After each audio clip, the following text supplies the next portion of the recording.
For people living with Alzheimer's, the world gets smaller and smaller. First, they lose things like the right to drive. They can't be trusted to take a walk alone. Eventually, they can't be left alone. So a walk through a garden, sitting outside in the sun, that's a rare treat. One local nursing home is about to change that, and the people behind a new therapeutic garden were inspired by love and loss. 1, 2, 3. All right! The ground that was broken at National Church residences at Mill Run will soon be transformed into a beautiful garden, specially designed for Alzheimer's and dementia patients. They can plant, they can walk, they can have opportunity to enjoy art, music, and to have the privacy and the beauty of, once again, being able to experience things that maybe have been lost to them because they live in a room, on a floor. The landscape architect for this project an Alzheimer's unit. Her husband was in his early 50s when he was diagnosed with Alzheimer's. Within a short amount of time, he did not recognize her. He became combative, unmanageable, unable to stay at home. He was in a wheelchair in a hospital when she decided to take him outside to a parking lot to enjoy the sun. And I knew even that would be something for him, would be very important. He would get so much joy out of feeling the sun on his face again. And so I took him down in the wheelchair and sat on the sidewalk, and there were some trees in the parking lot at least, that there were birds chirping, and he could at least get some joy out of being outside. The very next day, after that brief journey into the sunshine, her husband died. It's the reason she's so committed to the garden she designed.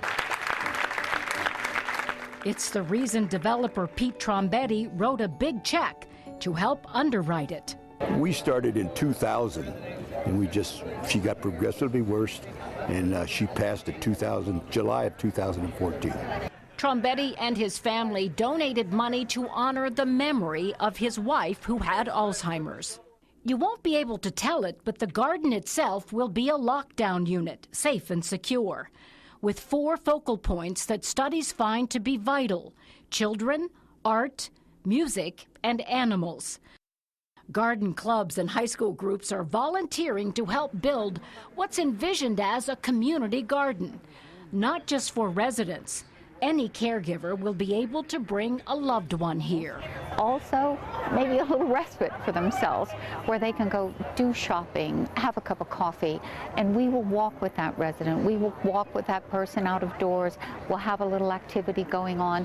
At the age of 82, City Councilwoman Fran Ryan is the Columbus Senior Services Coordinator. She says this garden is part of an emerging movement to find new and better ways to deal with our aging population. And this is what I think we need to talk about. Where do we go from here? Where are the numbers going to be? How do we increase and of care too, quality of life. And the garden will include a more private hospice area, where even those at the end of life can sit with loved ones outside and enjoy a gentle breeze, a look toward the sky. Are you proud of this? So much. So much. And all of it comes not from such a prideful place as it does just absolute joy. Joy of being able to give so much of what is God's gift to us, and then being able to share it and pass it along for so many years to come. That garden is just one of the new ways to treat people with Alzheimer's. Dublin Assisted Living will soon be opening another way, a new assisted living and memory support campus that will encourage activities with special stations that stimulate the mind and encourage residents to enjoy experiences from their past. These are important efforts for the nearly 30,000 people in Franklin County living with Alzheimer's, and that number is projected to double in the next 2 decades. Dr. Douglas Share is one of the people on the front line in the battle against Alzheimer's. He not only treats patients, but he researches the disease. And so I guess we should start by asking you, are there any new breakthroughs, any medicines on the horizon that we should know about? Yes, I mean, there's new hope. We aren't there yet. So, for example, the one that's the closest just finished their phase 3 trial. They're being tested. This is a medication that gets rid of that toxic amyloid protein that builds up in the brain, makes those plaques, and uses the immune system of the patient to draw it out, something called solanezumab. We don't have a result on it yet, so that's something very promising that would be very helpful to get rid of these toxic proteins that can cause the memory loss. Well, while we're talking about that, it is an organic disease. A lot of people think of it as a psychological disorder, but the brain is actually physically changing, isn't it?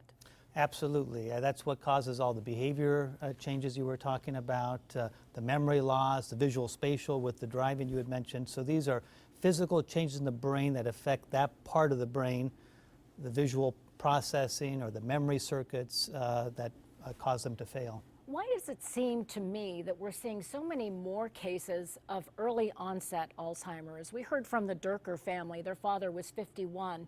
We've had patients here in Franklin County as young as 39 diagnosed with Alzheimer's.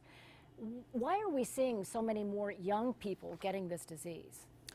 Well, I don't think it's anything in the water, but I think that it's more of an attention to it, which is a good sign. So I think people are realizing some cognitive issues, let me get this checked out. And I think that's just from the good work a lot of people are doing to make it more obvious. Speaking of good work, you have a test that you developed, we've talked about on this program before, the SAGE test, that really now is being used around the world. Explain to us briefly what it does. It's a brief test. You can do it in your doctor's office, take it at home. It's pen and paper, just 4 pages, and it's a cognitive assessment tool. So you take it, fill it out, you take it to your doctor, and they can decide based on your medical history whether this is something to worry about or whether your cognition is still very good and, don't worry about it. And make it part of your annual exam so that each year the doctor can tell whether there's been any decline. Exactly. So if we don't know where you start, everyone has different talents. So you're started at your level there, and if you show decline, then that might be an early indication that maybe something is going on with the brain. And it is available online, and we have made it available on our website. It's called the SAGE test. If you go to NBC4i.com, you'll be able to get access to that. I know you've talked about this at conferences all around the world, so we're very proud that you're here from Ohio State University. And again, NBC4i.com, you can get that test. And we want to remind you that you can call 821-4444 to learn about resources, about those warning signs we've been talking about, and where to turn for help. You can be part of our live web chat, NBC4i.com. Experts are answering your questions as well. Join the chat, log on and click on live chat at the top of our homepage. When we come back, we're going to tell you about his journey through Alzheimer's with a father who was living hundreds of miles away. And later, what's it like inside a support group? My family and friends agreed to talk about loving and losing someone to Alzheimer's.